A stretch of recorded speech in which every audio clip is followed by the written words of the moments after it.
Study IQ IAS, अब तैयारी हुई affordable. Hello guys, welcome to Study IQ. So today we are going to move to next lecture, that is lecture number 6. So today we are going to see Anglo-French struggle. Now इसके पहले के जो lecture उसमें हम लोगों ने सारा arrival of the European जो है कवर कर लिया था. वी हैव ऑलरेडी सीन कि how Portuguese, thereafter Dutch, thereafter British, thereafter Danes and thereafter France arrived in our country. And फिर ये 5 एंटिटीज़ जो मेजर एंटिटीज़ इंडिया में थी, हम लोगों ने इनके रीज़न डी ट्रे मतलब ऑब्जेक्टिव जो थे इंडिया में आने के वो देखे थे, जिसमें Portugal arrived in our country, but उनका जो मेन ऑब्जेक्टिव हमेशा से ब्लू वाटर पॉलिसी था, that is controlling of the entire Indian Ocean. Thereafter हमने ये भी देखा था कि डच भी इंडिया में आए थे, बट उनके लिए इंडिया ज़्यादा सिग्निफिकेंट नहीं था.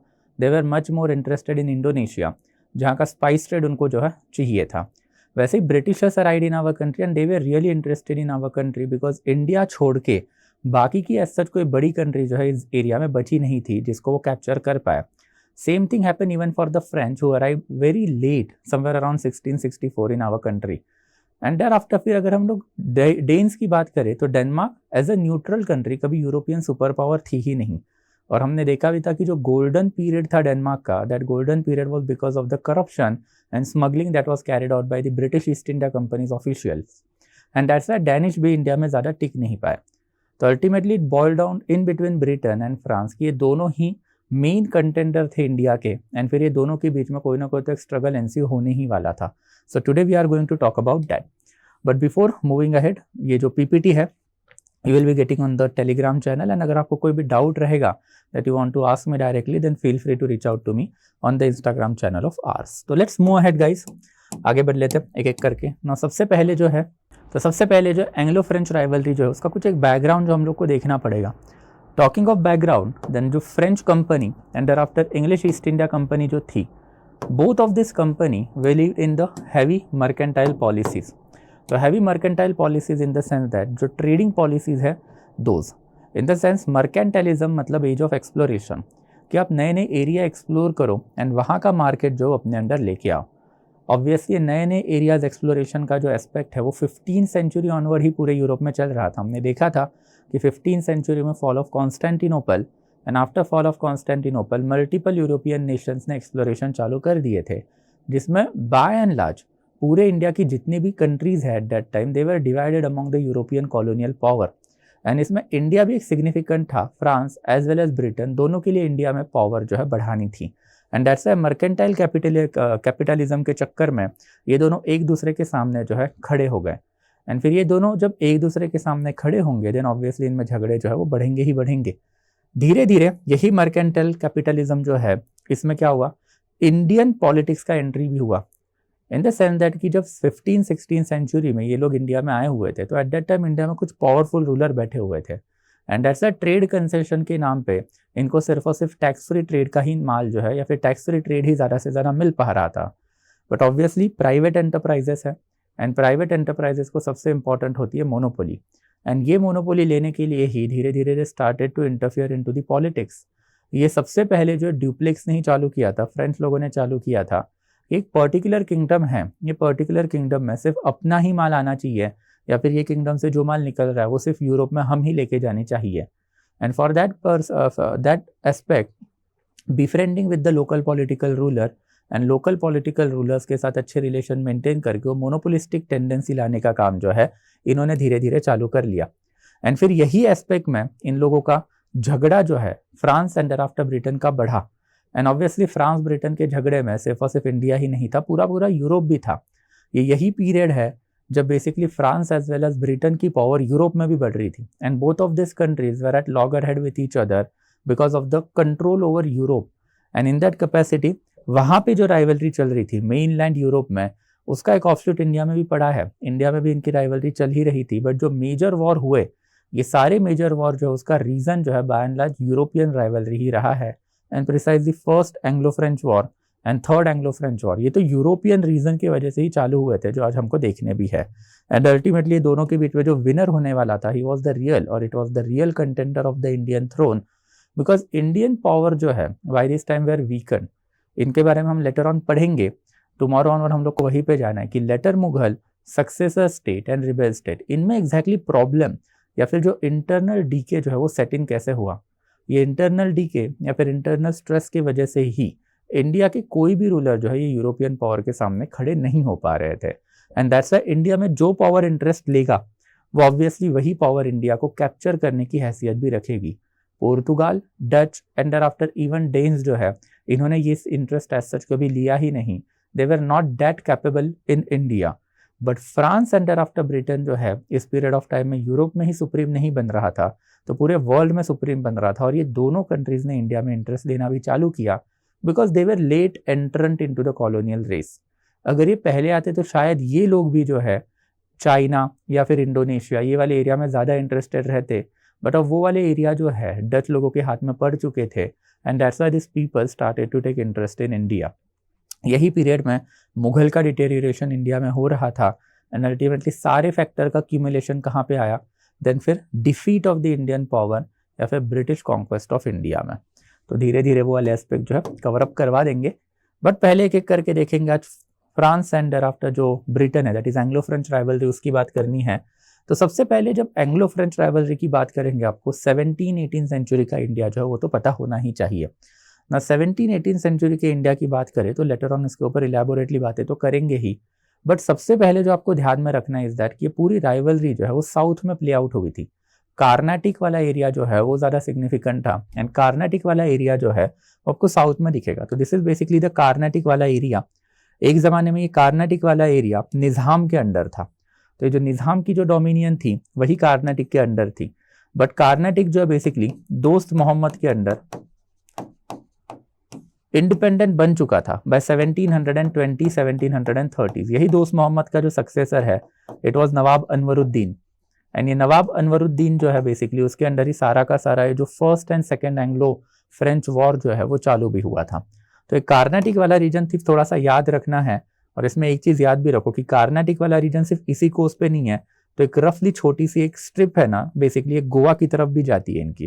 तो रफली ये सारी की सारी टेरिटरी जो है ये कार्नाटिक की टेरिटरी मानी जाती है। एंड दैट्स व्हाई कार्नाटिकल किंगडम और कार्नाटिक किंगडम वाज सिग्निफिकेंट। अगर आपके अंडर कार्नाटिक है तो आपके पास सिर्फ ईस्टर्न कोस्ट का एक्सेस ही नहीं है, तो वेस्टर्न कोस्ट का एक्सेस भी आपके पास बाय एंड लार्ज है। एंड दैट्स व्हाई कार्नाटिक में both France as well as Britain जो है they were interested. Second important aspect अगर आप यहाँ पे देखोगे तो कार्नाटिक वाले एरिया में ही पौंडीचेरी एंड thereafter मद्रास ये दो इंपॉर्टेंट सेटलमेंट आते हैं। एंड कार्नाटिक जहाँ पे खत्म होता है वहीं पे एक और इंपॉर्टेंट सेटलमेंट है that is Masulipatnam.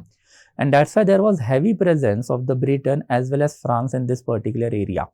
And worst situation इनके लिए क्या हो सकती है, तो कार्नाटिक में Nizam of Hyderabad is not the only entity that was interested. Carnatic में Marathas were also interested.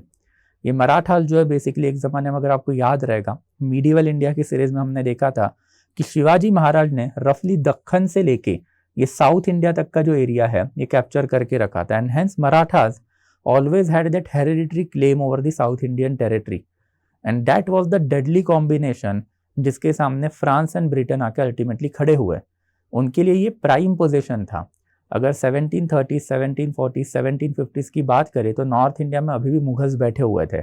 And that's a Bengal and Surat वाला सेटलमेंट जो है वहाँ पे आप ज़्यादा कुछ कर नहीं पाओगे। एंड दैट्स अ पौंडीचेरी, मद्रास, मसूलीपट्टनम वाले सेटलमेंट है जहाँ की पावर ऑलरेडी वीकन थी, वहाँ पे इन लोगों ने इंटरेस्ट लेने चालू कर दिए। एंड यही एस्पेक्ट के वजह से या फिर यही वीकनेस के वजह से अल्टीमेटली ये वाली एरिया के रूलर जो है एक एक करके इनके सामने कोलैप्स भी हुए। तो this was basically period of chaos. Period of chaos मतलब वही है कि निज़ाम का कंट्रोल ये वाले एरिया में लो हो रहा था। एंड निज़ाम ऑफ हैदराबाद इस टाइम पे था निज़ामुल मुल्क असफ जहाँ। ये निज़ामुल मुल्क असफ जहाँ जो है ही वाज बेसिकली गेटिंग एले, he was basically getting old. And old होने की वजह से धीरे धीरे वो बीमार भी था, बेड रिडन होते जा रहा था। एंड इसकी वजह से उसका control over the southern territories जो है वीक हुआ। इसी पीरियड ऑफ टाइम में Mysore as a independent kingdom आने लग गया, कार्नाटिक का इंडिपेंडेंस प्रोक्लेम हुआ, मराठास भी यही एरिया में जो क्या कर रहे थे देन अपना इंटरेस्ट जो वो ले रहे थे। And that's a decline of Hyderabad provided an opportunity to British as well as French to play out their politics in this part of our country. And फिर ये स्मॉल स्टेट मल्टीपल एंट्रीज या फिर multiple interest in this particular area and after interest of the France and Britain, इसका एक combination हम लोगों को area में दिखा है जिसका वजह से साउथर्न टेरिटरीज में अल्टीमेटली फिर बड़े बड़े war that is Carnatic war जो होने वाले थे। ये कार्नेटिक वॉर्स इसको इसीलिए बोला जाता है because majority of the war जो है कार्नेटिक वाले एरिया में हुए। और क्यों हुए? बिकॉज इनकी जो मेन सेटलमेंट थी मद्रास, पौंडीचेरी, मसूलीपट्टनम, ये कार्नेटिक के एरिया में या फिर कार्नेटिक के सराउंडिंग में ही थी। And that's the Anglo French rivalry को इंडिया में क्या बोला जाता है? देन कार्नेटिक वॉरफेयर भी बोला जाता है। तो let's move on to this warfare. सबसे पहले जो first Carnatic warfare, first Carnatic warfare जो है उसका रीजन इंडिया में था ही नहीं।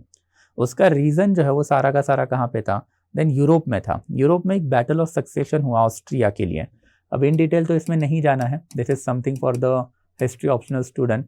बट ऑस्ट्रिया में वॉर ऑफ सक्सेशन जो है 1740 में ही चालू हुआ।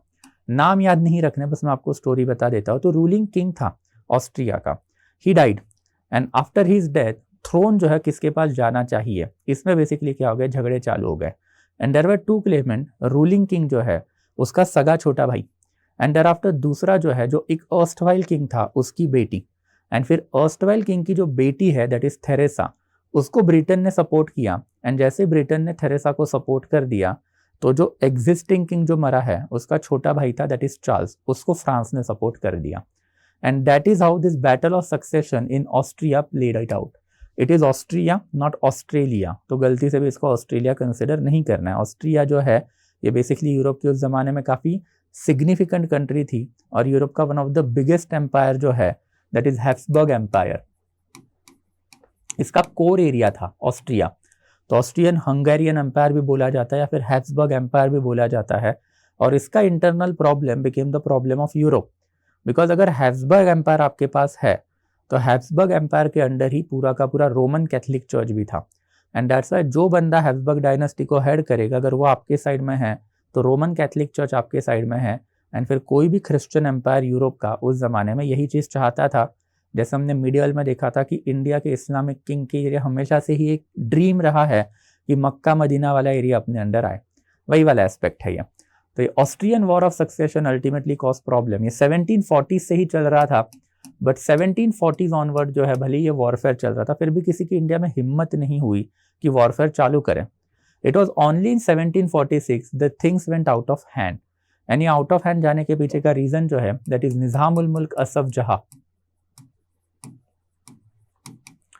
who was the Nawab of Hyderabad at that time, he was basically bedridden by 1746। तो 1746 तक जैसे ही वो बेसिकली bedridden हो गया, वो bedridden होने के बाद जो है लोकल लेवल पे पहले स्कर्मिशेस चालू हुई। और ये स्कर्मिशेस जो है ये चालू करने का रीजन है ब्रिटेन। इट वॉज ब्रिटेन जिन्होंने बेसिकली फ्रांस का जो सेटलमेंट था पौंडीचेरी का, उसके आउटस्कर्ट में थोड़े बहुत शिप्स खड़े थे फ्रेंच के, उसको डुबोने का काम किया। एंड ऑब्वियसली अब जैसे अपने फ्रेंच की शिप डुबो दी then it was proclamation of the warfare. फिर पौंडीचेरी का जो गवर्नर जनरल था उस टाइम पे दैट इज लॉर्ड ड्यूप्लिक्स ने नेवल हेल्प मांगी ला बॉर्डोनिसे से। ये ला बॉर्डोनिसे ही was basically the governor of Mauritius. And La Bourdonnais ultimately came to Pondicherry. पहले पौंडीचेरी में डॉक करने के बाद ही अटैक मद्रास, एंड मद्रास जो है वो ब्रिटिशर्स को सरेंडर करना पड़ा। And that is how basically the first Carnatic war in our country began. ये फर्स्ट कार्नेटिक वॉर है उसका चालू कब हुआ? जब ब्रिटिशर्स ने सरेंडर कर दिया मद्रास को इन 1746। एंड फिर ये सरेंडर करने के बाद Nawab of Carnatic, since everything was happening under his area, right, अभी हमने मैप में देखा था कि यही कार्नेटिक में बैठे हुए लोग थे। यहीं पे मद्रास है, यहीं पे पौंडीचेरी है, नीचे बेसिकली यहाँ पे मॉरिशियस है। वहां से शिपाही अल्टीमेटली उन्होंने मद्रास के ऊपर अटैक किया and Britishers were forced to surrender. Ultimately Pondicherry became victorious, but Pondicherry मतलब फ्रांस, एंड ब्रिटेन जो बेसिकली मद्रास में बैठा था वो हारा था। बट नवाब अनवरुद्दीन जो था, जो कार्नाटिक का नवाब था, he and Britishers were friend. And that's why Nawab Anwaruddin के लिए ये चीज जो है डायरेक्ट चैलेंज थी कि मेरी टेरिटरी, उसमें पौंडीचेरी भी आती है, उसी में मद्रास आता है। पौंडीचेरी में बैठे हुए फ्रेंच जो है वो मद्रास के ऊपर अटैक करते हैं और उसको कैप्चर कर लेते हैं। एंड मद्रास में बैठा हुआ ब्रिटेन तो भाई मेरा दोस्त है, तो भाई ऐसे कैसे चलेगा, ये तो नहीं चलेगा। एंड फॉर दैट पर्पज जैसे ही ये इंस्टेंस हुआ, that is fall of Madras हुआ, that was basically directly challenge to the Nawab of Carnatic. And that's the first Carnatic warfare जो है ये अब एक्चुअल में चालू हुआ after the surrender of the Britain. And फिर ये जो वॉरफेयर जो हुआ उसमें अल्टीमेटली हुआ क्या? कुछ ज्यादा हुआ नहीं। ये वॉरफेयर में 1746 में जैसे ही ब्रिटेन फेल तो उसके बाद में नवाब अनवरुद्दीन ने अपना खुद का बेटा, महफूज खान था नाम उसका, उसको भेज दिया पौंडीचेरी के ऊपर। अब इसको जब पौंडीचेरी के ऊपर भेज दिया तो भाई साहब पहले पौंडीचेरी के ऊपर गए, बट ऑब्वियसली ट्रेडिशनल आर्मी थी, तो ट्रेडिशनल आर्मी जो है बेसिकली वो ज़्यादा टिक नहीं पाएगी in front of the heavily European train French army. And हुआ भी वही। पौंडीचेरी के ऊपर जैसे ही इस बंदे ने अटैक करने का ट्राई कर लिया, sorry Madras, not Pondicherry, my mistake, sorry, Madras के ऊपर बेसिकली इसने अटैक करने का जैसे ही ट्राई किया जहां पर फ्रेंच बैठे हुए थे, मद्रास इससे हारा ही नहीं। एंड दैट्स व्हाई फिर उसने फॉल बैक लिया, एंड फॉल बैक लेके सेंट थोमे नाम की जगह थी, वहां पे आके 10,000 की आर्मी के साथ बैठ गया। Now unfortunately for the France, ये जो सेंट थोमे नाम की जो जगह थी, ये सेंट थोमे नाम की जगह मद्रास एंड आफ्टर पौंडीचेरी के बीच वाली जगह थी। एंड मद्रास एंड पौंडीचेरी के बीच वाली ये जो जगह थी, यहाँ पे जब महफूज खान आके बैठ गया अपनी 10,000 स्ट्रॉन्ग आर्मी के साथ, तो जो इफेक्टिव कॉन्टैक्ट था पौंडीचेरी एंड मद्रास का, वही टूट गया। And that's why French were forced to come out of their defensive settlement and attack Mahfuz Khan. France ने अल्टीमेटली अटैक किया, जिसको बैटल ऑफ सेंट थोमे बोला जाता है, जिसमें महफूज खान की 10,000 की आर्मी जो है उसको सिर्फ 1,000 की आर्मी के साथ हराने का काम जो है फ्रांस ने कर दिया। कमांडर पैराडिस नाम था, एंड कमांडर पैराडिस ने महफूज खान की आर्मी को हरा दिया। महफूज खान की आर्मी 10,000 की, फ्रांस की आर्मी 1,000 की। वर्स्ट, ये 1,000 आर्मी में से 350 जो है वो सिर्फ फ्रेंचमैन थे, एंड रेस्ट 700 लोग जो है रफली वो बेसिकली कौन थे, देन वो सारे थे इंडियन। तो that is why this particular battle जो है इसको one of the landmark battle माना जाता है। ये बैटल लैंडमार्क इसी की वजह से है बिकॉज सबसे पहले जो है नेवल सुपीरियरिटी इंडियंस के पास नहीं है, यूरोपियन के पास है। अब ये प्रूव हो गया था। डायरेक्टली उठ के मॉरिशियस से, ला बॉर्डोनी से मद्रास में आया, मद्रास को हरा दिया because Madras is a coastal settlement. तो नेवल बैटल फील्ड में ultimately Madras fell, Madras had to be surrender. And thereafter जब इंडिया की आर्मी जो 10,000 स्ट्रॉन्ग है वो फ्रांस के सामने खड़ी हुई, तो पहले फ्रांस के डिफेंसिव सेटलमेंट जो मद्रास में बनाए थे वो हरा ही नहीं पाए। एंड देयर आफ्टर खुद सेंट थोमे में आके बैठे, उनके ऊपर सिर्फ 1,000 की आर्मी ने अटैक कर दिया, तो पूरी की पूरी आर्मी जो है कोलैप्स हो गई, जिसमें महफूज खान हिमसेल्फ गॉट किल्ड। तो एक काफ़ी ब्लडी ब्लो था to the Carnatic war, Carnatic nawab. And फिर ये यूरोपियंस के लिए एक लेसन भी था। Europeans observe this battle field in a very efficient manner कि सबसे पहले तो है कि नेवल वॉरफेयर में इंडियंस अपना हाथ ही नहीं पकड़ सकते। सेकेंड इंपॉर्टेंट थिंग जो है कि अगर हम लोग इंडिया की आर्मी अगर हमारे अंडर लाते हैं और उसको ट्रेन करते हैं, then that is a very good mercenary army, तो हम ये कर ही सकते हैं। एंड थर्ड इंपॉर्टेंट एस्पेक्ट जो है, इंडिया के पास कितनी भी बड़ी आर्मी हो, अगर हमने well trained army strategic manner में मॉडर्न आर्टिलरी के साथ इंडिया में लगा दी, तो इंडिया की आर्मी यूरोपियन आर्मी को हरा नहीं पाएगी। And that is what European realization was कि आर्मी एंड नेवी ये दोनों यूरोप की सुपीरियर है। एंड यही आर्मी एंड नेवी की सुपीरियरिटी जो है अब इनको जो पता चली, इसका फायदा जो है कौन उठाने वाला था, ड्यूप्लिक्स उठाने वाला था। बिकॉज इसी पीरियड ऑफ टाइम में ड्यूप्लिक्स बैठा हुआ था पौंडीचेरी में, एंड इट वॉज ड्यूप्लिक्स जिसने कॉल करके बुला लिया था ला बॉर्डोनिसे को कि भाई आ जाओ हेल्प करो करके, एंड तब बॉर्डोनिसे आया था। तो Dupleix observe each and everything in an efficient way, and ultimately Dupleix ने इंटरनल कोर्ट मैटर्स में इंट्रीग्यू करना या फिर इंटरफियर करना जो है चालू किया। बट ननतलेस अल्टीमेटली ये एक ही बैटल इंडिया में दिखाई देता है during the first Carnatic warfare में। एंड ये एक बैटल के पास जो है बेसिकली ट्रीटी ऑफ एक्सला-चैपल कहाँ पे साइन हुई, यूरोप में। It is very much unfortunate for the French East India company कि उन्होंने इंडिया में जो पोजीशन गेन की थी वो उनको सरेंडर करनी पड़ी बिकॉज उनकी होम कंट्री यूरोप में हारी ब्रिटेन के हाथों। एंड फिर जो यूरोप में ट्रीटी हुई दैट इज बेसिकली एक्सला-चैपल, ये अगेन ऑस्ट्रिया में ही एक जगह है, चैपल है मतलब चर्च है। एंड फिर यही चैपल में जो ट्रीटी साइन हुई उसमें France was a defeated party, and France had to accept Britishers demand कि जो मद्रास वाला सेटलमेंट है वो ब्रिटिशर्स को वापस दिया जाए, which ultimately they had to do. तो मद्रास जो इन्होंने बड़ी मुश्किल से कैप्चर करके रखा था, they had to give it back to home, then obviously Britishers. And that is how ultimately first Carnatic war came to end. ये फर्स्ट कार्नेटिक वॉर में जो यूरोप ने जो लेसन लर्न किया, अब यही लेसन जो है सेकेंड कार्नेटिक वॉर में कौन यूज करने वाला था, देन ड्यूप्लिक्स यूज करने वाला था। नाउ टॉकिंग ऑफ ड्यूप्लिक्स, देन ड्यूप्लिक्स का करियर भी हमको इलैबोरेटली इतना इन डिटेल नहीं देखना है, बस इतना याद रखो कि he was present in India since 1730 itself. 1730 में बेसिकली उसमें लोकल लेवल पे उसके ऊपर करप्शन के चार्जेस लगे, एंड दैट्स 1730 में ही उसको उठा के चंदर नागौर वाले एरिया में भेजा गया। चंदर नागौर बेसिकली बंगाल के अराउंड का सेटलमेंट है, कैलकाटा के अराउंड का सेटलमेंट है, एंड ये उस टाइम पे पनिशमेंट पोस्टिंग मानी जाती थी। बट फिर भी चंदर नागौर को one of the heavily militarise city and one of the capitalist city बनाने का क्रेडिट जो ड्यूप्लेक्स को जाता है। By the time period of the 1730 to 1741 he had turned a loss making Chandernagore colony into heavily profitable colony। And यही देख के finally Paris का जो होम गवर्नमेंट है फ्रांस ईस्ट इंडिया कंपनी का, उन्होंने डिसाइड कर दिया कि they will send duplex to Pondicherry again. And Pondicherry हमने पहले भी देखा था, इनकी जो पूरे के पूरे ईस्टर्न कोस्ट का सबसे इंपॉर्टेंट सेटलमेंट है, और इसका जो गवर्नर जनरल है he will act as a governor general of the French East India Company with in India.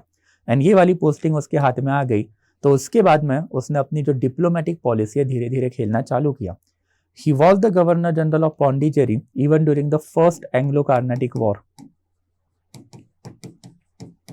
and he was responsible for calling law ordonnance, and he was responsible for observing entire warfare जो महफूज खान के साथ हुआ, thereafter battle strategies जो implement हुई, thereafter naval superiority जो France की थी, and thereafter he was also aware कि इंडिया के कोर्ट में जो है वॉर ऑफ सक्सेशन चलते ही है। तो it was his brain child कि भाई ये वॉर ऑफ सक्सेशन जो चल रहे हैं इसमें हम लोग एक पार्टी को सपोर्ट करते हैं अगेंस्ट सेकेंड पार्टी। अब जिन पार्टी को हम सपोर्ट करेंगे वो पार्टी हार ही नहीं सकती, बिकॉज हमारा मिलिट्री स्ट्रेंथ जो है वो काफ़ी अच्छा है। And that is how he started to interfere into the internal matters of the Indian court. And यही इंटरफियरेंस के चक्कर में अल्टीमेटली उसने फ्रेंच को विक्ट्री तो दिलवाई, बट अल्टीमेटली ये एक रीज़न भी है कि फ्रांस जो है इंडिया में हारा क्यों, उसको अब आगे आगे देखेंगे। तो he was a shrewd diplomat, and यही श्रूडनेस जो है बेसिकली उसका हम लोग को दिखाई देता है। एंड फिर ड्यूप्लेक्स ने अपना जो टेरिटोरियल एक्सपेंशन वाला जो पॉलिसीज है वो खेला क्यों, उसके पीछे के रीज़न भी हम लोग को फ्रेंच ईस्ट इंडिया कंपनी में ही दिखाई देते हैं। हमने कल वाले लेक्चर में ही देखा था कि French East India company is one of the government sponsored company, and जब आपकी कंपनी गवर्नमेंट स्पॉन्सर्ड है देन उसमें हाईली अंडर कैपिटलाइजेशन है। अंडर कैपिटलाइजेशन मतलब उसमें ज़्यादा पैसा जो है फ्रेंच गवर्नमेंट नहीं डाल रहा है। And when French government is not putting much of the money, and when you are at a cusp of the warfare, first Anglo Carnatic warfare के अराउंड, तो ऑब्वियसली आपको डिफेंसिव सेटलमेंट करने पड़ेंगे। एंड वही हुआ कि 1741 में जैसे ही Dupleix was appointed as the governor general of the Pondicherry, तो उसको पौंडीचेरी को फोर्टिफाई करना था, बिकॉज ये नहीं हो कि कभी ना कभी तो मद्रास एंड पौंडीचेरी के बीच में वॉरफेयर तो होंगे ही। मद्रास ब्रिटिशर्स के हाथ में है, पौंडीचेरी फ्रांस के हाथ में है, एंड दोनों कंट्री यूरोप में वॉरफेयर खेल रही है। तो ऐसा हो ही नहीं सकता ना कि भाई इंडिया में वॉरफेयर ना हो। ड्यूप्लेक्स रियलाइज्ड इट, उसने मदद मांगी फ्रांस से, मदद नहीं आई, एंड दैट्स अल्टीमेटली उसने अपने खुद के पॉकेट में से पैसे डाल के जो है टेरिटोरियल फोर्टिफिकेशन पौंडीचेरी का करना चालू किया, जिसका फ़ायदा भी हुआ इनको, बिकॉज लेटर ऑन जब बेसिकली कार्नाटिक का वॉर हुआ 46 से लेके 48 के बीच में, तो multiple attempts were made by Britishers and Carnatic nawab to defeat Pondicherry itself. But यही फोर्टिफिकेशन जो ड्यूप्लेक्स ने करवा के रखा था 1741 से 1743 के बीच में, उसके वजह से उसका काफ़ी ज़्यादा फायदा हुआ, और फिर जो पौंडीचेरी की सेटलमेंट जो है वो डिफीट नहीं हो पाई। But ultimately need of the political territory Dupleix को यही से पता चली कि अगर फ्रांस को इंडिया में सिग्निफिकेंट बनना है then we need to have a territory जहाँ से एक स्टडी स्ट्रीम ऑफ रेवेन्यू अपने पास आए, एंड जो पूरा एरिया जो अपने पास रहे। And what is the better territory than the Carnatic itself. Carnatic में ही पौंडीचेरी है, एंड कार्नाटिक के नवाब जो है वीक हो रहे हैं। इसी पीरियड ऑफ टाइम में निज़ामुल मुल्क असफ जहाँ जो गवर्नर ऑफ हैदराबाद है वो भी वीक हो रहा है, and that's the Dupleix ultimately came out with a strategy of interfering into Carnatic as well as Nizam of Hyderabad के दरबार में। एंड फिर ये दोनों जगह पे उसने जो इंटरफेरेंस करना चालू किया that was with that strategic insight कि पूरा का पूरा ईस्टर्न कोस्ट का ट्रेड है, एटलीस्ट आंध्र प्रदेश से लेके तमिलनाडु वाला, दैट इज सरकार वाला, northern as well as southern Sarkar, वो अपने अंडर आ जाए और यहाँ से ब्रिटिशर्स को निकाल दे। तो ये टेरिटरी जब अपने पास आएगी तो एक स्टडी स्ट्रीम ऑफ रेवेन्यू होगी, and we do not have to depend upon the French East India Company's home government for money every now and then, and that is how ultimately उसने interfere करना जो है चालू कर लिया, and that's why Dupleix is considered as a pioneer of the political conquest in our country। ये conquest easy था, यही strategy later on British East India Company ने virtually each and every ruler India जो है उसके खिलाफ खेली। India के कोर्ट में किंग बैठा हुआ है, यही किंग के जो राइवल जो है इसके कोर्ट में बैठे हुए हैं। यही राइवल जो उनका एम्बिशन है कि इस किंग को जो उठा के फेंक देते और हम किंग बन जाते हैं। तो पहले के ज़माने में फ्रांस एंड देयर आफ्टर फिर लेटर ज़माने में ब्रिटिशर्स, इन्होंने इनको हेल्प करना चालू कर दिया। एंड हेल्प करने के बाद ये राइवल जो है बेसिकली ये किंग बन गए, एग्जिस्टिंग किंग जो है मर गया। बट जब राइवल किंग बने तब वो पर्टिकुलर पर्सन को रियलाइज़ हुआ कि उसकी पोजीशन है वो काफ़ी प्रिकैरियस बन गई है। पहले तो उसने ब्रिटिश आर्मी या फिर फ्रेंच आर्मी के मदद से पोजीशन ली है, तो एक heavy amount of the money या फिर ब्राइब उनको देनी पड़ी। सेकेंड इंपॉर्टेंट थिंग जो है, ये फॉरेनर फ्रेंच हो सकते हैं या फिर लेटर ऑन ब्रिटिश हो सकते हैं, इनकी भूख कभी मिटने वाली ही नहीं थी। इनके कांस्टेंट डिमांड आते थे किंग के पास कि भाई हमको पैसे दो, हमको ट्रेड कंसेशन दो। एंड अगर किंग मना करे तो ऑब्वियसली जो नया किंग बना उसके कोर्ट में भी तो राइवल बैठे हुए हैं, तो किंग को पता है अगर मना कर दिया तो वापस से कोई तो राइवल जो है उसको सपोर्ट करके गद्दी पे बिठाया जाएगा। तीसरा इंपॉर्टेंट एस्पेक्ट, अब किंग का जो है बेसिकली आर्मी के ऊपर का कंट्रोल भी जो है वीक हुआ। क्यों वीक हुआ? बिकॉज उसने ब्रिटिशर्स या फिर फ्रांस की आर्मी बेसिकली कैपिटल में लाके रखी हुई है। एंड ब्रिटिशर्स एंड फ्रांस की आर्मी अब जब कैपिटल में बैठी है तो बगावत करोगे तो करोगे किधर? ब्रिटिश या फिर फ्रांस, हमने जिसका सपोर्ट लिया उसकी आर्मी तो आपके कैपिटल में बैठी हुई है। And that is how king got trapped. They had to listen to the Britishers या फिर फ्रांस। इसी को लेटर ऑन सब्सिडरी अलायंस में इलैबोरेटली इवॉल्व करने का काम वेलेस्ली ने किया, जिसकी लेटर ऑन बात भी करेंगे। बट ये सारी स्ट्रेटेजी इनिशियल लेवल पे अगर किसी की रहेगी तो वो थी किसकी? ड्यूप्लिक्स की थी। एंड ड्यूप्लिक्स ने फिर ये कार्नाटिक एंड दराफ्टर फिर हैदराबाद वाला एरिया ही क्यों चूज किया, उसके रीजन भी देखे। बिकॉज अगर आपके पास कार्नाटिक एंड हैदराबाद वाला एरिया है तो पौंडीचेरी, मद्रास, मसूलीपट्टनम एंड यानम, ये जितने भी इंपॉर्टेंट पोर्ट है वो सारे आपके अंडर रहेंगे। वेस्टर्न साइड में आप जा नहीं पाओगे बिकॉज मराठास अभी भी स्ट्रांग है। गुजरात वाला एरिया, बंगाल वाला एरिया, यहाँ पे आप नहीं जा पाओगे बिकॉज मुगल जो है दिल्ली में बैठ के अभी भी राज कर रहे हैं।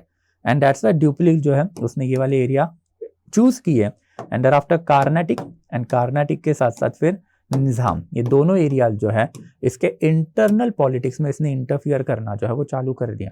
एंड ये interference ultimately was going to cost to Dupleix himself.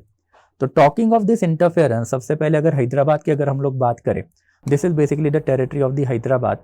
तो ये जो हैदराबाद का पूरा जो टेरिटरी है ये निज़ाम का टेरिटरी है। एंड निज़ामुल मुल्क असफ जहाँ जो है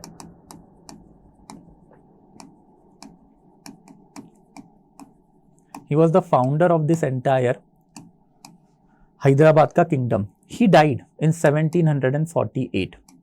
तो 1748 में जैसे ही died तो उसके बाद में इंटरनल राइवलरीज कोर्ट में बाहर आई। ये इंटरनल राइवलरीज में हमको दो जन मिलते हैं। सबसे पहले जो है बेसिकली नासिर जंग, एंड नासिर जंग के साथ साथ एक है मुजफ्फर जंग। तो नासिर जंग एंड thereafter मुजफ्फर जंग, ये दो राइवल क्लेमेंट है। एंड उसमें नासिर जंग जो है basically he became the next Nawab of the Hyderabad. And जैसे ही वो नेक्स्ट नवाब ऑफ हैदराबाद बना तो एट दैट टाइम फ्रेंच ने मुजफ्फर जंग को कांटेक्ट किया एंड मुजफ्फर जंग को जो है बेसिकली सपोर्ट दे दिया। एट द सेम टाइम अगर हम लोग कार्नाटिक का कंडीशन देखें तो कार्नाटिक में जो रूलिंग किंग था वो नवाब अनवरुद्दीन था। And Anwaruddin was basically upset. Upset क्यों था? Because he was upset because उसका जो बेटा था महफूज खान वो मारा गया। फ्रांस ने ही मारा था बैटल ऑफ सेंट थोमे में। एंड उसके साथ साथ जो उसका एक political Prestige because of the battle of Adyar या फिर बैटल ऑफ सेंट थोमे जो है खत्म हो गया था। एंड इसी की वजह से Anwaruddin was upset. But Anwaruddin का भी एक राइवल क्लेमेंट था, दैट इज चांद साहिब। ये चांद साहिब को अगेन सपोर्ट करने का काम जो फ्रेंच ने कर दिया। तो चांद साहिब जो है basically he was supported by home? French. And thereafter Muzaffar जंग जो है he was also supported by the France. And फिर फ्रांस ने इन दोनों को जैसे ही सपोर्ट किया तो वही एग्रीमेंट साइन हुआ कि फ्रांस की एक कंटिजेंट आएगी, मतलब आर्मी की एक टुकड़ी आएगी जो इसको सपोर्ट करेगी, इसको सपोर्ट करेगी। एंड दोनों को सपोर्ट करने के बाद जो है बेसिकली इन लोगों को नवाब अनवरुद्दीन एंड नासिर जंग को अपने पोजीशन से निकाला जाएगा। हुआ भी वही। 1749 ऑनवर्ड ये प्लान जो है चालू हुआ। सबसे पहला जो इन्होंने टारगेट किया था वो कार्नाटिक ही किया था। कार्नाटिक इसी की वजह से बिकॉज कार्नाटिक में ये लोग बैठे हुए थे। कार्नाटिक में ही बेसिकली इनकी पौंडीचेरी की सेटलमेंट थी। तो कार्नाटिक से इन्होंने पहले Arcot is basically the capital of the entire Carnatic people और कार्नाटिक रीजन। तो आर्कोट के ऊपर अटैक किया, नवाब अनवरुद्दीन जो उसको मार दिया। एंड नवाब अनवरुद्दीन के अगेंस्ट का जो बंदा है चांद साहिब, उसको पहले क्या मिल गया, थ्रोन मिल गया। जैसे ही कार्नाटिक हारा तो कार्नाटिक अपने अंडर आने के बाद उन्होंने अपना जो नेक्स्ट जो टारगेट है वो था बेसिकली निज़ाम की कैपिटल हैदराबाद, हैदराबाद के ऊपर अटैक किया। हैदराबाद में नासिर जंग हारा भी एंड आफ्टर मारा भी गया। एंड नासिर जंग के जगह जो है बेसिकली मुजफ्फर जंग जो है he became the next important king और next king of the Hyderabad. By the time period of the 1750 ये सेटल हो चुका था कि चांद साहिब जो है नया कार्नाटिक का हेड होगा एंड आफ्टर मुजफ्फर जंग जो है वो नया हैदराबाद का हेड होगा। एंड ऑब्वियसली ये दोनों जैसे ही अपने अपने टेरिटरी के हेड बन गए देन ऑब्वियसली किसकी चांदी होगी, फ्रांस की चांदी होगी। हुआ भी वही, जैसे ये लोग अपने अपने एरिया में किंग बन गए, इन्होंने ब्रिटिश ईस्ट इंडिया कंपनी को जितने प्रिविलेजेस मिले थे वो कैंसल आउट कर दिए। सारा टेरिटरी जो है फ्रेंच के हवाले कर दिया कि फ्रेंच विल कैरी आउट और French will have the monopoly of the trade across Hyderabad and after Carnatic. And obviously इसके वजह से ब्रिटिशर्स को जब लॉस हुआ तो ब्रिटिशर्स ने इनको सपोर्ट करना चालू कर दिया। सबसे पहले नासिर जंग, एंड नासिर जंग के बाद जो है बेसिकली इसका जो बेटा था नवाब अनवरुद्दीन का, वो नवाब अनवरुद्दीन का बेटा जो है इस टाइम पे त्रिचिनोपोली में जाके छुपा हुआ था। तो नवाब अनवरुद्दीन के बेटे को जो है सपोर्ट करना चालू कर दिया। एंड ये कॉनंड्रम जो है 1750 एंड 51 में डेवलप्ड हुआ, जहाँ पे बेसिकली अब कार्नाटिक वाला एरिया एंड हैदराबाद वाला एरिया दोनों फ्रांस के अंडर है। बट यहाँ पे अब जो दो नए किंग आके बैठे हुए हैं मुजफ्फर जंग एंड देयर आफ्टर फिर ये चांद साहिब, इनके राइवल इनके कोर्ट में थे। अब ब्रिटिशर्स ने वही किया जो एक ज़माने में फ्रांस ने किया था कि राइवल लोगों को हेल्प कर दो भाई। एंड राइवल लोगों को हेल्प करने के चक्कर में इन्होंने नवाब अनवरुद्दीन का जो बेटा जो है मोहम्मद अली उसको सपोर्ट कर दिया एंड आफ्टर फिर मुजफ्फर जंग के जो राइवल क्लेमेंट है कोर्ट में उनको सपोर्ट करना जो है बेसिकली चालू कर दिया। एंड सून इसके वजह से हुआ क्या कि बैटल फील्ड जो है 1751, 1752 एंड 1753 में मल्टीपल हुआ। तो जो मल्टीपल बैटल जो फॉट हुआ है 1751 से लेके 53, उसका बस एक रफ स्टोरी आपको पता होना चाहिए, ऊपर ऊपर से याद रखना, ज़्यादा इन डिटेल नहीं जाना है। सबसे पहले अगर हम लोग कार्नाटिक के कंडीशन की बात करें तो कार्नाटिक में अब बेसिकली चांद साहिब का गवर्नमेंट आ चुका था। एंड ये चांद साहिब जो है ही वॉज अपसेट कि एक rival claimant that is Mohammed Ali अभी तक जिंदा है। एंड ये मोहम्मद अली जो है बेसिकली त्रिचिनोपोली वाला सिटी जो है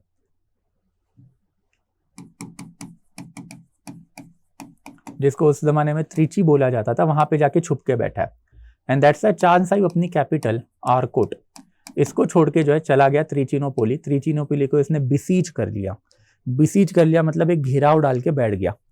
एंड ऑब्वियसली अब इसको बचाने के लिए British East India company try करना चालू कर दी कि कुछ भी हो जाए बट मोहम्मद अली जो यहाँ पे बैठा हुआ है इसको बचाना है, इसको मरने नहीं देना है।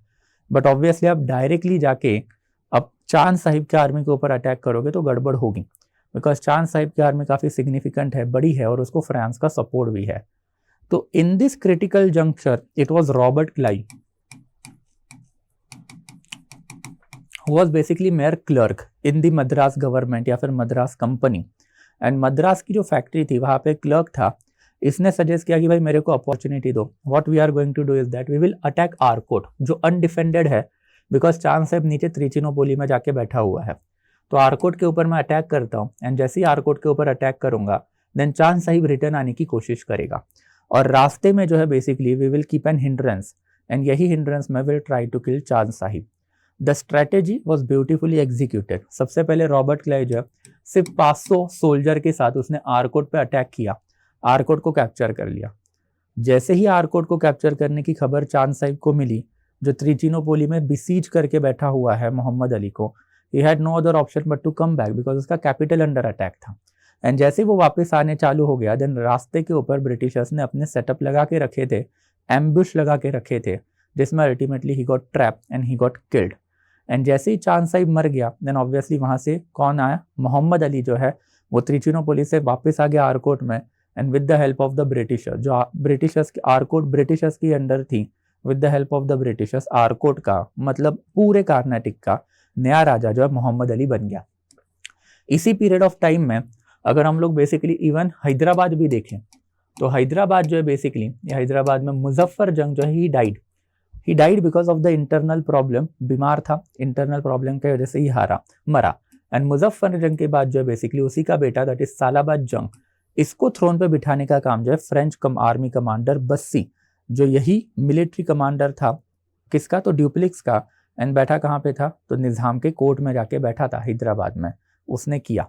एंड बस्सी ने जैसे इसको थ्रोन पे बिठा दिया, then for the brief period of the time at least Hyderabad जो है ये इनके अंडर रहा, but situation at ground level was very precarious. सबसे पहले अब कार्नाटिक वाला एरिया जो है बाय 1751 ये चला गया था ब्रिटिशर्स के पास, एंड इसी पीरियड ऑफ द टाइम में हैदराबाद जो है ये पूरा का पूरा किसके अंडर था, एंड हैदराबाद जो है वो फ्रांस के अंडर था। And that's why lots of border skirmishes जो है इसमें हो रही थी। अल्टीमेटली बॉर्डर स्कर्मिशेस जब चल रही थी तब डिप्लोमेटिक मनूवर ब्रिटिशर्स ने खेला। ब्रिटिश होम गवर्नमेंट जो लंदन में बैठा था उस कंपनी ने उससे कांटेक्ट किया एंड उनके थ्रू जो है लेटर भेजने चालू किए फ्रांस में, लॉरियांट में, which was the capital of the France at that time, कि आप कुछ भी करो बट ये ड्यूप्लेक्स को वापस बुलाओ। It was because of the Dupleix सारा का सारा जो कचरा जो है ये कार्नाटिक एरिया में हो रहा है, which is not to the liking of both British East India Company and French East India Company, because battlefield means loss of revenue. Ultimately French East India Company and French government ने ये चीज़ मान ली and duplex को वापस बुलाया। Dupleix had to return back in 1754 and with the return of the Dupleix ये second Carnatic War जो है उसको खत्म माना जाता है। However, historians की अगर माने तो obviously recalling of the Dupleix was one of the biggest mistake that French East India Company had done because Dupleix was a able-bodied man, he was a visionary person and उसको अगर आपने थोड़ा time और थोड़ा support किया होता तो उसने ब्रिटिशर्स को इंडिया में तभी खत्म कर दिया होता। It was very unfortunate for the French East India company कि उनके पास कोई सेकेंड रंग लीडरशिप नहीं थी, कि ड्यूप्लेक्स की जाने के बाद ड्यूप्लेक्स को रिप्लेस करने के लिए कोई भी इंपॉर्टेंट ऑफिशियल इंडिया में नहीं था। एंड दैट्स वाई ड्यूप्लेक्स जो ऑलमोस्ट 1730 से लेके 1754 में इंडिया में बैठा था and French East India Company के लिए उसने अपनी जान तक लगा दी थी, अपने खुद के जेब से पैसा देके सेटलमेंट फोर्टिफिकेशन करना, इतनी विजनरी पॉलिसी बनाना कि internal matters of the Indian Prince है उनमें इंटरफियर कैसे करना है एंड इंटरफियर करने के बाद इनको हराना कैसे है। तो दिस विजनरी पर्सन जो है उसको आपने जैसे ही वापस बुला लिया then obviously French East India Company के चांसेस जो है वहीं पे आधे से ज़्यादा खत्म हो चुके थे। एंड अल्टीमेटली हुआ भी वही, विद द रिकॉल पूरा का पूरा जो सेकेंड एंग्लो कार्नाटिक वॉर है वो खत्म हो गया। एंड फिर इसमें हम लोगों को थोड़ा सा देखना भी पड़ेगा कि Dupleix despite being such a visionary ये अल्टीमेटली फेल क्यों हुआ। बिकॉज सबसे पहले जो है होम गवर्नमेंट का आपको सपोर्ट लगेगा, यानी होम गवर्नमेंट का सपोर्ट था ही नहीं। हमने पहले भी देखा था कि होम गवर्नमेंट जो है that is bourbon dynasty of the France, उनके अंडर ही सारी कंपनी थी। And bourbon dynasty of the France जो उनके लिए इंडिया इतना ज़्यादा सिग्निफिकेंट नहीं था, उनके लिए यूरोपियन कॉन्क्वेस्ट ज़्यादा सिग्निफिकेंट थे, यूरोप में उनका इंटरेस्ट ज़्यादा था rather than India. And that's why India में जो बैठी हुई ईस्ट इंडिया कंपनी है, इनकी जो पौंडीचेरी एंड चंदर नागौर वाली सेटलमेंट है वो फ्रांस के लिए काफ़ी छोटी थी। एंड ऐसा उन्होंने यहाँ पे ना कभी ध्यान दिया और ना ही कभी इलेबोरेट अमाउंट पे मनी या फिर बेसिकली फाइनेंशियल हेल्प है वो दी। On the other hand within इन इंडिया भी इनके लिए प्रॉब्लम थे कि अपार्ट फ्रॉम लॉर्ड ड्यूप्लेक्स कोई सेकेंड रंग ऑफिशियल लीडरशिप जो हमको यहाँ पे दिखाई नहीं दी है। ब्रिटेन के लिए काफ़ी सिग्निफिकेंट था कि रॉबर्ट क्लाइव के बाद यहाँ पे बेसिकली मुनरो, बस देयर आफ्टर हेक्टर मुनरो हो सकता है, वॉरेन हेस्टिंग हो सकता है, ये ऐसी इंपॉर्टेंट लीडरशिप जो है अवेलेबल थी। फ्रांस के लिए ये एस्पेक्ट कभी था ही नहीं कि सेकेंड रंग लीडरशिप जो आपकी वो कंट्री में होनी चाहिए, ताकि आपका मेन बंदा अगर वहाँ से चला जाए तो नेक्स्ट बंदा जो आएगा वो उनकी पॉलिसी है कंटिन्यू रखे। जैसे रॉबर्ट क्लाइव की पॉलिसी इंडिया में कंटिन्यू रखने का काम जो है वॉरेन हेस्टिंग ने काफ़ी अच्छे तरीके से किया। तो दैट्स वो सेकेंड रंग लीडरशिप काफ़ी सिग्निफिकेंट है। परहैप्स फ्रांस के पास ये सेकेंड रंग लीडरशिप के नाम पे सिर्फ बस्सी ही था, बट अल्टीमेटली बस्सी जो है was the only person that was available. And thereafter Bussy जो है उसका एंड जो नेक्स्ट गवर्नर जनरल है काउंट डी लैली, इनका जम भी नहीं रहा था। तो that was also one of the reason कि why French East India Company later on collapsed.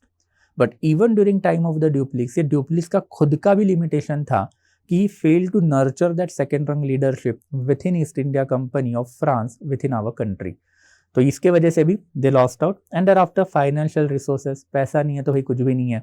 And अगर आपको धंधा करना है, आपके पास पैसे ही नहीं है, आपको पॉलिटिकल कॉन्क्वेस्ट करने आपके पास पैसे ही नहीं है, then obviously you can not do business, you can not acquire the territory. इनके साथ वही हुआ। तो जो फाइनेंशियल रिसोर्सेज इनके पास नहीं थे एंड फ्रांस से पैसा नहीं आ रहा था, ये भी एक बड़ा रीज़न था। And ultimately it was France government जिन्होंने ड्यूप्लेक्स को वापस बुला लिया at a critical juncture.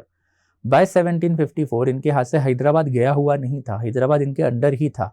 And अगर ड्यूप्लेक्स यहाँ पे रहता then obviously Hyderabad was a significant territory, it could have rival to Bengal.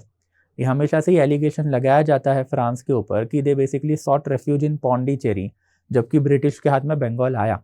But ये कभी कोई नहीं सोचता है कि भाई फ्रांस के अंडर हैदराबाद था एंड ये हैदराबाद उन्हीं के अंडर रहता अगर ड्यूप्लेक्स रिकॉल नहीं होता 1754 में। एंड हैदराबाद में ड्यूप्लेक्स फिर elaborate conquest and elaborate financial exploitation करवाता ही करवाता, because obviously that territory was his. उसने बड़ी मुश्किल से वो टेरिटरी अपने अंडर ला के रखी थी, बट उसको आपने वापस बुलाया। एंड फिर नेक्स्ट इंपॉर्टेंट जो मिलिट्री जनरल है आपका, दैट इज काउंट डी लैली, सक्सेसर ऑफ द ड्यूप्लेक्स, वो ये पॉलिसी को ना समझ पाया ना वो पॉलिसी को कंटिन्यू आगे रख पाया। तो that is basically the limitation, एक फाइनेंशियल कंस्ट्रेंट का भी एक पॉइंट जो है आप इसमें ऐड कर लो। And that brings us to the third Carnatic war. जो थर्ड कार्नेटिक वॉर जो है ये 7 ईयर वॉर के ऊपर चालू हुआ। अगेन वही ऑस्ट्रिया वाला ही पंगा है कि जो वॉर ऑफ सक्सेशन हुआ था 1740 से लेके 48 के बीच में, उसमें सेलिसिया वाला जो एरिया जो है ये बेसिकली प्रूशिया के अंडर चला गया था। एंड ऑस्ट्रिया को वो एरिया जो वापस चाहिए था। फॉर दैट पर्पज पहले माइनर बॉर्डर स्कर्मिशेस हुए एंड ये minor border skirmishes ultimately sprang out across the world. ये वॉर टोटल 7 ईयर के लिए चला यूरोप में, in between Britain and France.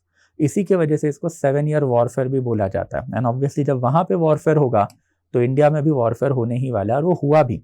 Multiple battle हुए, बट अल्टीमेटली एक सिग्निफिकेंट बैटल फील्ड जो है या फिर सिग्निफिकेंट वॉर जो है that is battle of Wandiwash.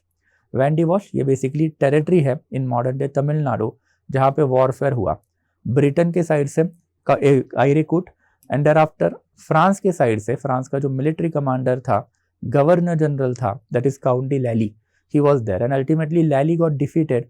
लैली के साथ साथ बस्सी भी था, Bussy was also got defeated. Lally तो ये बैटलफील्ड से भाग गया, पौंडीचेरी में जाके बैठा, and he successfully defended capital Pondicherry for almost 7-8 months more. But by 1761 even Pondicherry fell and Bussy as well as count de Lally दोनों को अरेस्ट कर लिया ब्रिटिश ईस्ट इंडिया कंपनी ने। That was considered the end of the entire French settlement in our country. तो recalling of the Dupleix 1754 का एक landmark event French East India Company के लिए माना जाता है। ये क्यों माना जाता है? बिकॉज ये रिकॉलिंग जैसे ही हुआ तो उसके बाद में आपकी जो ऑफिशियल लीडरशिप थी विद इन इंडिया वो पूरी की पूरी कोलैप्स ही हो गई। There was no visionary person, no person with a shrewd diplomatic skill like that of Dupleix. And उसको जैसे ही आपने रिकॉल कर लिया, उसके जगह आपने जिस बंदे को रिप्लेस कर दिया था, he got ultimately defeated also. Ultimately, Count de Lally was arrested at the fort of Pondicherry in 1761 और उसका भी अंत कोई अच्छा नहीं हुआ। अल्टीमेटली इसको पहले लंदन भेजा गया। लंदन में 1763 में ट्रीटी ऑफ पेरिस साइन हुई, and treaty of Paris sign होने के बाद ये जो है कुछ सेटलमेंट हुआ जिसमें काउंट डी लैली को फ्रांस में भेजा गया।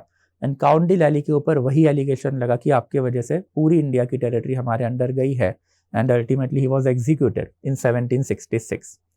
ऑन दी अदर हैंड ये जो ट्रीटी ऑफ पेरिस जिसके वजह से ये 7 ईयर वॉरफेयर खत्म हुए थे, ये ट्रीटी ऑफ पेरिस में ultimately British East India Company and French East India Company and thereafter इनके होम गवर्नमेंट, इनके बीच में एग्रीमेंट हुआ कि इंडिया जो है it will remain the sphere of influence of the British. तो इंडिया पूरा इंग्लिश के हाथ में चला जाएगा। एंड देयर आफ्टर फिर इंडो चाइना नाम की एक टेरिटरी है, ये इंडो चाइना नाम की टेरिटरी है वो फ्रांस के पास रहेगी। ये इंडो चाइना मतलब modern day Vietnam, Laos and thereafter Cambodia.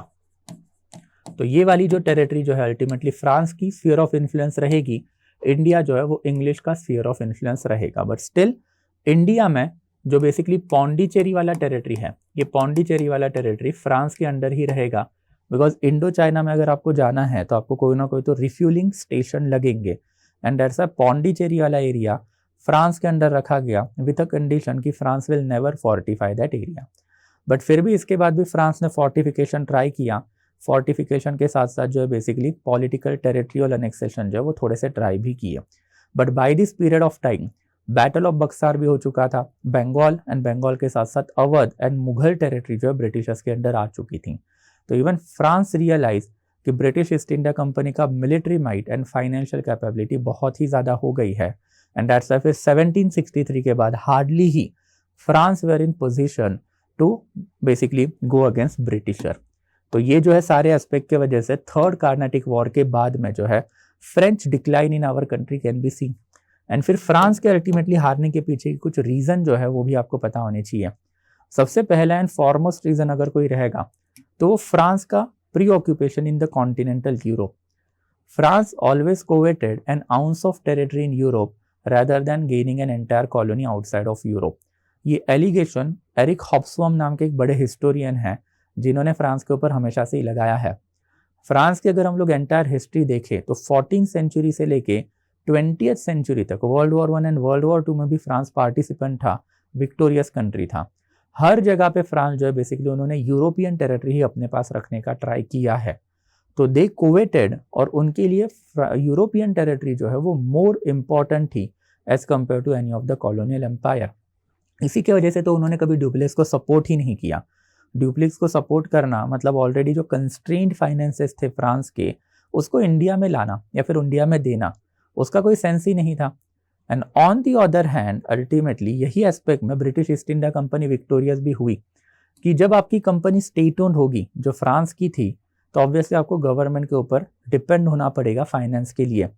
But since British East India company was a private company, उन्होंने अपने शेयर्स डाइल्यूट किए, पैसा मार्केट से उठाया और इंडिया में डाला।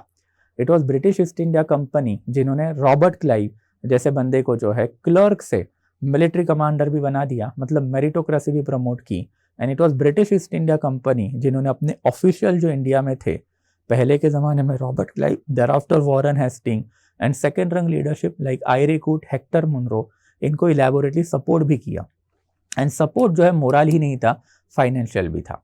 तो ये भी एक रीज़न माना जाता है कि private own company versus state own company के चक्कर में ही ड्यूप्लेक्स हारा है, फ्रांस हारा है।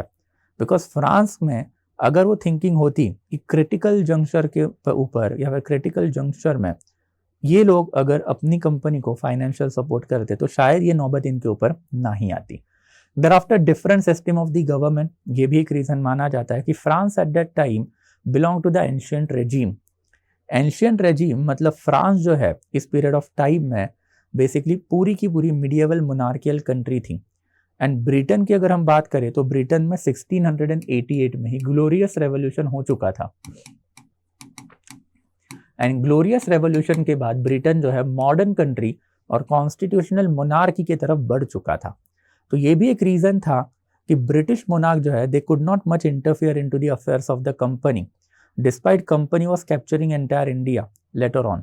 बट जब फ्रांस की आप बात करोगे तो फ्रांस का तो एक टोटल कंट्रोल ही था, बिकॉज एक एब्सोल्यूट मोनार्की थी।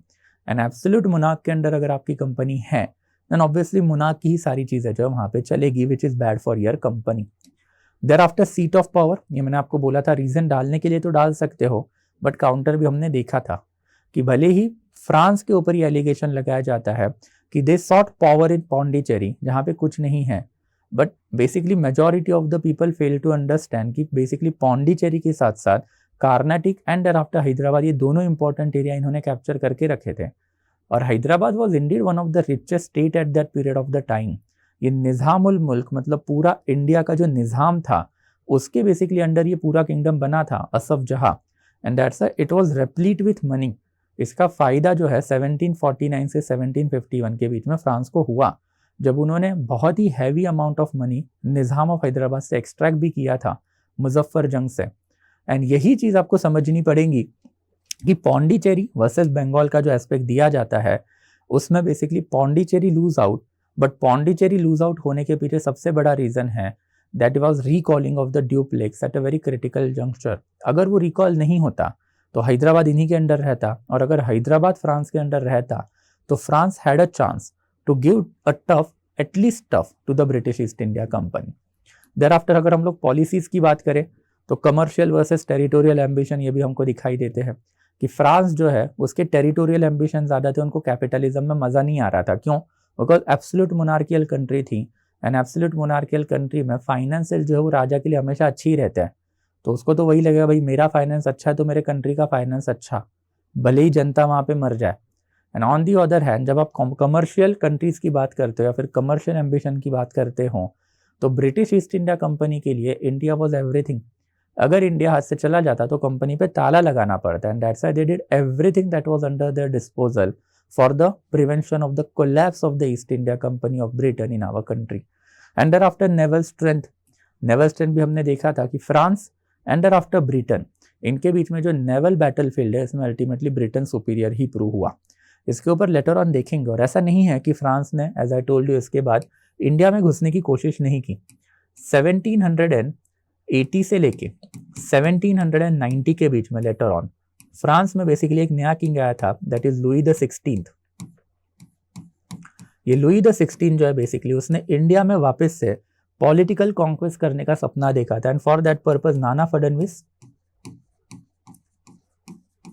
जो मराठा के सुप्रीम मिलिट्री कमांडर थे at that time, and thereafter second जो है बेसिकली पहले Hyder Ali and thereafter Tipu Sultan, इनके साथ कांटेक्ट भी एस्टैब्लिश किए थे। लेटर ऑन टीपू सुल्तान में जाएंगे तब देखेंगे कि ये लुई यहाँ से चला जाने के बाद जो है बेसिकली ये पूरा एम्पायर जो है that is basically Napoleonic empire बना, एंड नेपोलियन जो है बेसिकली 1799 में इंडिया के ऊपर अटैक करने का भी सपना देख रहा था with the help of the Tipu Sultan, तो उसके भी एविडेंसेस हमारे पास है। बट अल्टीमेटली सारी चीज़ें गड़बड़ा कहाँ पे गई, नेवल स्ट्रेंथ। इंडिया पे अटैक करना है तो सेंट्रल एशिया से आप कर नहीं सकते। सेंट्रल एशिया में बहुत सारे लोकल कबाइली एरिया है, बहुत सारी लोकल प्रिंसिपैलिटीज़ हैं, एंड ऐसा आपको नेवल स्ट्रेंथ जो उसके ऊपर ही आना पड़ेगा। अनफॉर्चुनेटली फ्रांस जो है उन्होंने पूरे अपने करियर में या फिर पूरे अपने एग्जिस्टेंस में यूरोप की जो सुप्रीम पावर है या फिर यूरोपियन का लैंड पावर बनने का जो है ट्राई किया। On the other and Britain जो है उन्होंने यूरोप में कभी इंटरेस्ट ही नहीं लिया, वो अपने कॉलोनियल एम्पायर में इंटरेस्ट ले रहे थे, इसके लिए वो नेवल पावर बने। तो France was one of the supreme power, but supreme power जो है वो लैंड बेस्ड पावर थी, एंड अल्टीमेटली नेवल सुप्रीमेसी में ब्रिटेन का हाथ जो है फ्रांस कभी पकड़ ही नहीं पाई, जिसके वजह से नॉट ओनली 1763 में but also later on Louis the 16 and after Napoleon, दोनों का जो सपना था इंडिया को कॉन्क्वर करने का, ब्रिटिशर्स के अंडर से निकाल लेने का, ये कभी कंप्लीट ही नहीं हो पाया। लेटर ऑन जब हम लोग हैदर अली एंड टीपू सुल्तान देखेंगे तो उसमें हम लोग एक टॉपिक भी पढ़ेंगे कि foreign relation of the Hyder Ali and Tipu Sultan, and ये फॉरेन रिलेशन में हम देखेंगे भी कैसे मराठास एंड आफ्टर फिर मैसूर जो है इन्होंने कोलैबोरेट करके फ्रेंच का मदद लेने का भी एक टाइम पे ट्राई किया, but ultimately because of the local condition वो कभी फुलफिल नहीं हो पाया, जिसकी बात लेटर ऑन जाएंगे तो करेंगे। बट आज के लिए इतना ही। अगेन जाने से पहले the new batch of the history optional जो इट हैज़ बीन लॉन्च, अब इसके ऊपर मैंने पहले ही बहुत सारी बातें जो है करके रखी है, तो पहले के वीडियोस देख लेना, but it has already been launch, and as I told you कि 25-26 तारीख तक ओरिएंटेशन लेक्चर ही चलेंगे। So if you have not taken the admission in the batch till now, if you belong to history optional, then अभी भी time गया नहीं है, you need to hurry up, because modern India से अभी हम लोग चालू करेंगे, एंड मॉडर्न इंडिया के एक्चुअल लेक्चर है मोस्ट प्रॉब्ली 25 का अराउंड जो I am going to kick start, तो तब तक जो है basically I will keep the admission open, and फिर उसके बाद जो है I will close down the admission. And इस बार foundation as well as test series दोनों को क्लब करके हमने ये पैकेज बनाया है, and we are offering it at a very affordable price if you use my code SN Live। And again जाने से पहले this is the marksheet of the 300+, ये भी मैं आपको बता चुका हूँ कि 2018 का मार्कशीट है, so anybody wants to cross verify they can do it, and that will be it from my side guys. इसका जो PPT जो है that I will post by tonight on the Telegram channel of ours, and अगर आपको इससे related कोई भी अगर डाउट रहेगा that you want to ask me directly, then feel free to reach out to me on the Instagram channel. So that will be it from my side guys today. अब basically आज जो हम लोगों ने Anglo French rivalry जो है खत्म कर दी, एंड एंग्लो फ्रेंच राइवलरी जब खत्म हुई उसका मतलब अब ब्रिटेन जो है वो इंडिया में एक सिग्निफिकेंट पावर बन के उभर के आ गया। अब यही ब्रिटेन जो है धीरे धीरे इंडिया को कॉन्क्वर करने वाला था, तो ऑब्वियसली हमें देखना पड़ेगा कि इंडिया में इंटरनल कंडीशन इस ज़माने में क्या थी। अब एक्सटर्नल कंडीशन के ऊपर तो हमने बातें कर ली, अब इंटरनल कंडीशन भी देखनी पड़ेगी कि लेटर मुगल, एंड यही लेटर मुगल्स के अंडर इंडिया के ऊपर foreign invasion, thereafter successor state, rebel state जो है कैसे डेवलप्ड हुआ, इसका इंडिया के पॉलिटिकल, सोशल, इकोनॉमिकल एस्पेक्ट पे क्या असर पड़ा, एंड व्हाई अल्टीमेटली ब्रिटिशर्स और how Britishers captured one by one territory in India. तो that is something that we are going to start from tomorrow onward. तो कल जो है बेसिकली लेटर मुगल से चालू करेंगे, दैट इज इंटरनल इंडिया के ऊपर आएंगे, एंड लेटर मुगल्स जो है basically that will be the point of contact tomorrow onward. So I hope it is quite clear.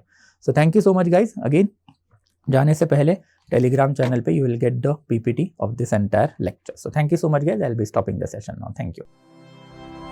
Study IQ IAS, अब तैयारी हुई अफोर्डेबल।